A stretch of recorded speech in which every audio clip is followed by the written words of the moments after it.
আমাদের দেশেরই মানুষ। পুলিশ কিন্তু বিদেশ থেকে কিন্তু আমদানি করা হয়নি। এই পুলিশ বাংলাদেশের স্বাধীনতা যুদ্ধের সময় সর্বপ্রথম পিলখানায় পাকিস্তানি বাহিনীর বিরুদ্ধে যুদ্ধ করেছিল।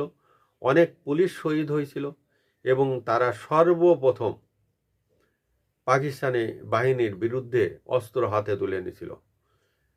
কারণ বাংলাদেশে তখন কোনো বাহিনী ছিল না। বাংলাদেশে যে আর্মিরা ছিল তারা অধিকাংশ পশ্চিম পাকিস্তানে ছিল।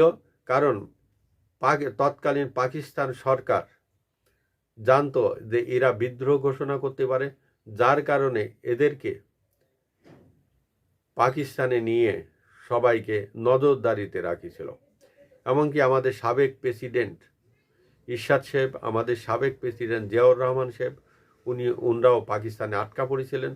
তখন জিয়াউর রহমান সাহেব পালিয়ে এসে বাংলাদেশে এসে অস্ত্র হাতে তুলে নিয়েছিলেন। আমার প্রশ্ন আছে যে এই পুলিশ যে হত্যাকাণ্ড হয়েছে এটার যে ইনডেমনিটিটা করা হয়েছে, কেন এই ইনডেমনিটিটা কেন বাতিল করে এবং পুলিশ হত্যাকাণ্ডের বিচার করা হবে না?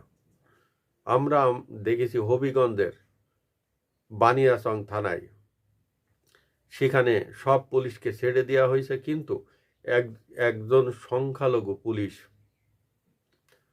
সন্তোষ তাকে হত্যা করা হয়েছে এবং তিনি হিন্দু বলে এই জন্য কি তাকে হত্যা করা হয়েছে?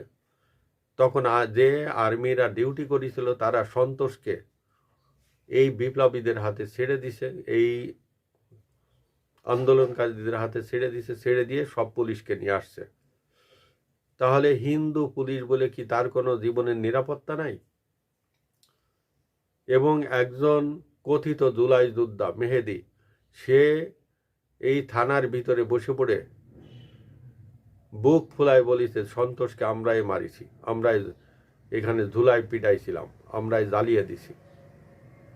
তা বলা সত্ত্বেও সেই মেহেদি এখনো বাইরে দিয়ে ঘুরে এই স্বীকারোক্তি করেছে। তারপরেও তাকে কেন আটক করা হয়নি? তাকে কেন বিচারের আওতায় আনা হয়নি?